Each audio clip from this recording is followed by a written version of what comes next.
it's potentially a sporting market that is currently on the verge of dying due to the hardware potentially starting to fail, especially 20 years on. So, do you think that the retro game market could potentially have a crash with like the FPGAs and the flash cards and all these new devices coming in? I think it's a matter of preserving, we preserve the software, legally or not, the software is preserved for the most part, but preserving the hardware and how the logic works, I think is really where I think this is going.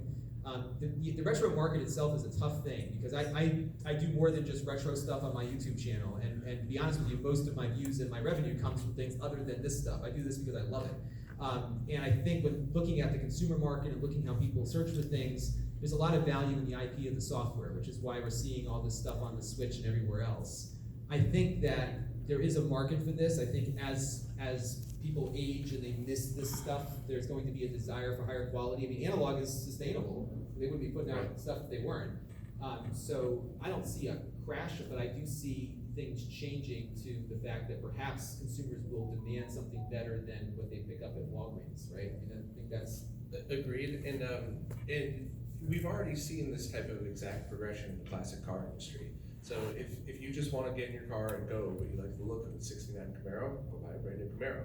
But if you want the experience of the older car and the pump the gas and pray that it starts, and like if that's what you want to do, then you could still do that. And I think game consoles are going to be the same thing. If you want to experience Metal Slug in the perfect way possible, as easy as possible, grab a Mister. But if you really want the experience of plugging your game cartridge in, or for me personally, Neo Geo's a stand-up cab. Like I don't have one, but that's that would be my preferable way to experience that. So you get another partner. So you're saying that it's more like a cable in a way. If you want like a high quality cable but don't want to spend a lot, you get a cheaper one. But if you want a much better one, you get like the analog jack or one of those devices. Yeah, I think people will buy, there's always a market for enthusiasts, and there's also people that either don't have the budget or just aren't that passionate about it. My sister got me a handheld, what was that, At Games Atari thing. She didn't know what else to get me, so no comment on that. Yes, sir. So, curiosity, I got the retro USB, I got a Super NT, I plan on getting the Mega SG, and based on Kevin's last video, it looks like we're gonna see an FPGA gameplay in the near future. I honestly, I didn't know much about the Mister itself, but looking at it, I have to ask, is there a particular value of buying the individual analog systems or going to the Mister here that seems to be able to do pretty much the same thing and yeah, at the moment today, so this might change, but yes, because any of the analog consoles, you can use your original cartridges, and you just buy it and plug it in, and that is your setup. Plug it in. Whereas the Mister, you have to do a little bit of tinkering. If you can do a Raspberry Pi, this is actually easier, but you still have to tinker, and you still can't, at least today, use your original cards. So if that's important to you, original cartridges, and not having to waste time setting up, which as much as I love being a nerd, it does frustrate me if I have to take an hour just to play something. So, but for the record though, once the Mister's set up, you saw how smoothly it runs, of course. But yeah, original cards and the ease of use, and they're pretty. I mean, I always praise Ernesto's designs. The mechanical engineer who designs the cases. I really like the way all of the analog consoles look too. And I'll say too, there's something about when you have friends over, taking the thing out, plugging the controllers in, hitting a button and having it work. Because I have friends that love video games, they hate all the other crap. So when they come over and I'm going through menus and stuff, like, come on, just play the damn game already. So I think having that, there's a real nostalgic feel to like just having the wired controllers in and sitting on the floor playing some games. And I think that's the value of the analog consoles. And what I actually been doing, I'm kind of like all my wife's friends, because all of her friends' husbands are about my age, and we all had the same video games as kids. I've been really pushing them to like, go get this for your husband because you love these games. It'd be the best gift ever because it's so simple to set up and plug in. Thank you. Start here and go back up. Kind of just building on what you just said on that, kind of having your friends come over, plug and play, get it going, right? So is that a priority for the Mister project? Getting like not like a graphical user interface or something like that, but like simplifying it to a way to, like, where is that? I'll answer this one. Yeah. Every time I talk to my friend Jamie, I always throw a dig in there about, and when am I going to get a GUI that doesn't drive me crazy? So they're they're right now worried about making sure that the project is sustainable and it's able to grow. But there are a group of people that are as frustrated as I am, because I grew up having to use command line. Sure, most of us here probably did too. So I don't want to do that anymore. I hate my duties. Now I just want to press a button. But yeah, they're working on it, but it's not as big of a priority to them because they're striving for things like shading the top off of a Neo Geo chip to make sure they have a flawless recreation on it. So from that perspective, that's cool. They continue doing the thing, but they are working on it. So feeding off of these same comments, you mentioned, if you're looking at a Mister, for now, you can't use original cartridges. Have you heard thoughts of some way to do that? Are there people trying to figure out a way that you could use it? Absolutely. Okay. And it's possible, right? You can plug anything into this thing. Oh yeah, there's already been like dev things just to prove that it can happen. It's just, like I said before, it's a lot of money to invest in something, and especially when you're investing in something that has to rely on Intel continuing to sell the D10 Nano and other people supporting it, and so it's gonna happen. It's the same thing with the controller adapters, and the same thing with the JAMA adapter. They're all going to happen. It's just gonna take a while, and it's gonna take it's gonna take the company that doesn't mind not making that big of a profit to step up and do it. So I wonder if somebody at Intel's noticing the uptick in sales of these things. I hope not. This is gonna blow up real quick, so go ahead, yes, sir. Question, you think they're gonna be continue working on the LL Cool Joy, or you think the Blister is kind of taking over that? Well, why don't we talk about what those things are? Right, go I don't know. You know what they are. So the LL Cool Joy is an adapter. I don't know if it's a replacement for the I/O board or if it attaches onto it, but it allows you to use original controllers with as low latency as possible in its current setup. So all of the controller adapters are going to be less than a frame of lag, so that's cool. And the Blister is a project that allows you to use the USB adapters, but not using the USB protocol. So same thing, you could take a controller from any old console, use these adapters made by the company BlissBox, and plug it right in.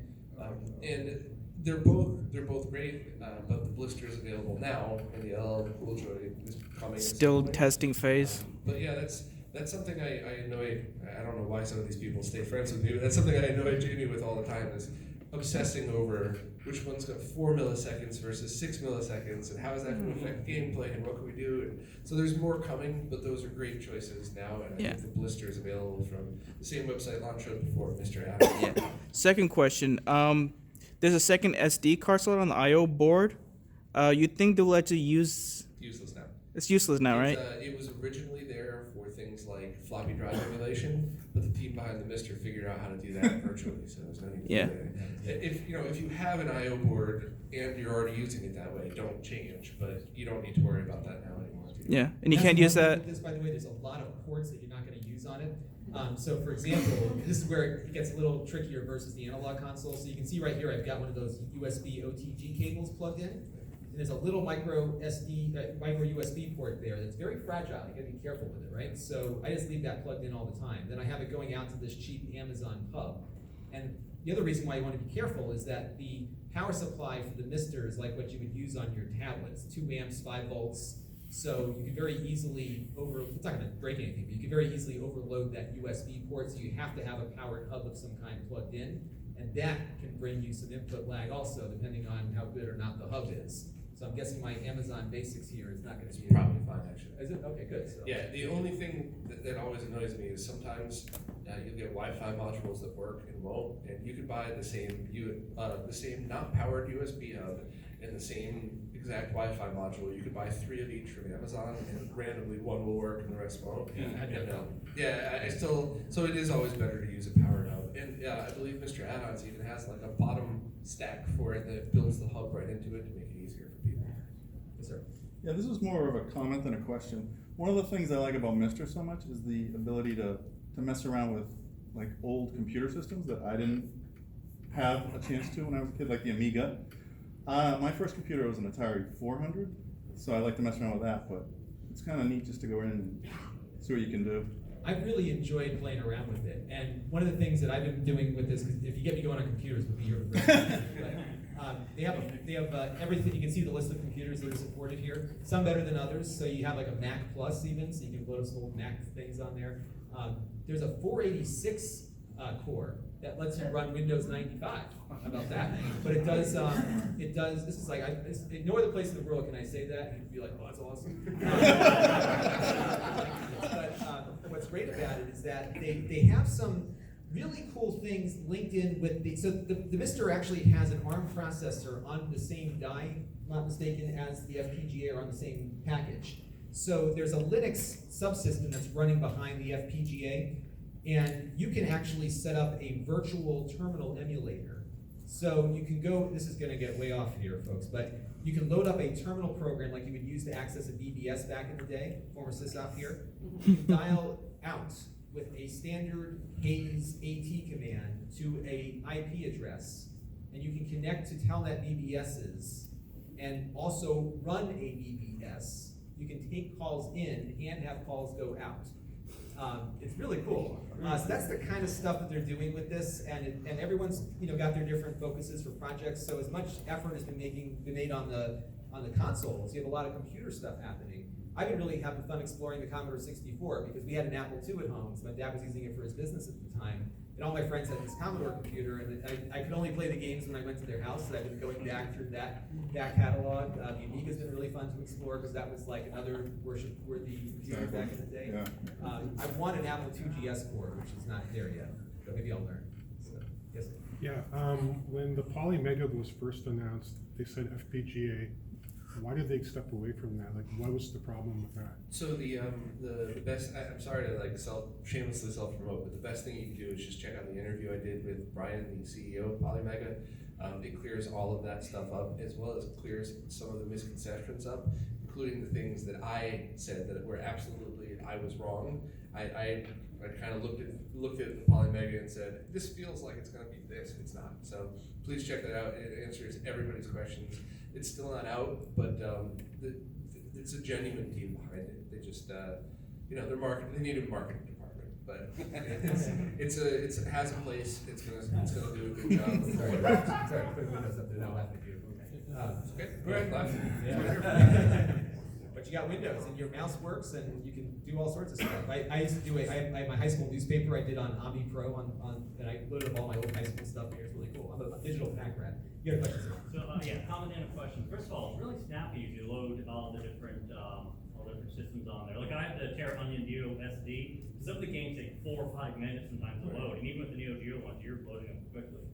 But my question is regarding FPGAs in general. Is there a physical limit to how many times you can rewrite the chip? Because I know like a lot of solid state media, over time you get decreased performance, and eventually it'll die. I don't believe so. That's an excellent question. It's the first time anybody's ever asked that question. So My wife asked that question. The That first is- time I said, I want to get this, she's like, well, will it wear out? I don't think so because I think they have these things called logic cells. Is that what they're called? Yeah. Yes. See how much I know about this? I know nothing about it. They have these logic cells, and those are what are on the silicon, and so the code is actually directing data through those. So I don't think you wear them out.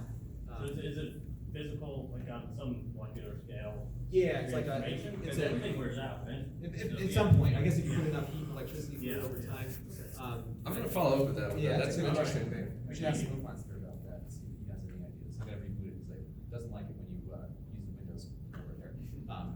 Windows computers. Yeah, actually, that's very accurate. You even get the blue screen of death and stuff. That's normal, by the way. That screen's normal when it boots up. That's the boot up, by the way. That's how quick it boots up. So, oh, there's arcade cores. We didn't even talk about that. Any other questions before we show you arcades real quick? So I got a couple of them on. Yes, sir. Generally speaking, Mr., it's the first time forgive me, I haven't been following you guys as closely as I did years past with everything going on with this, or he is new.